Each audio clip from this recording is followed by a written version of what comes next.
നമുക്ക് ഇന്നൊരു ലോഗോയെ പറ്റി നോക്കിയാലോ? ഈ ഷുഗിലെ ശരിയുണ്ടല്ലോ, അത് ശരിക്കും ഒരു ശരിയല്ല. ഞാൻ പറയണ ഏത് ലോഗോനെ പറ്റി നിങ്ങൾക്ക് ഇപ്പോൾ ഒരു ഐഡിയ കിട്ടി കാണും.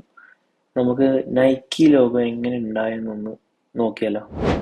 കാരോളിൻ ഡേവിഡ്സൺ എന്ന ഒരു ഗ്രാഫിക് സ്റ്റുഡന്റ് 1971 നൈക്കിയുടെ സ്വൂഷ് സിമ്പിൾ സ്കെച്ച് ചെയ്യുന്നത്. ആദ്യം കമ്പനിയുടെ പേര് ബ്ലൂ റിബൺ സ്പോട്ട് എന്നായിരുന്നു. പിന്നീട് അത് നൈക്കി ആയിട്ട് മാറി. ഡേവിഡ്സന് ഈ ലോഗോന് ഇൻസ്പിറേഷൻ കിട്ടുന്നത് ഗ്രീക്ക് ഗോഡസായ നൈക്കിൽ നിന്നാണ്. ഗോഡസ് അറിയപ്പെട്ടിരുന്നത് സ്പീഡിന്റെയും സ്ട്രെങ്ത്തിന്റെയും കാര്യത്തിലായിരുന്നു.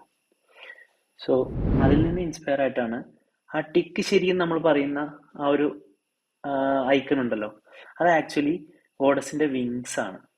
സോ ആ വിങ്സ് നിന്നാണ് സൂഷ് സിമ്പിളിന്റെ ഐഡിയ കിട്ടുന്നത്.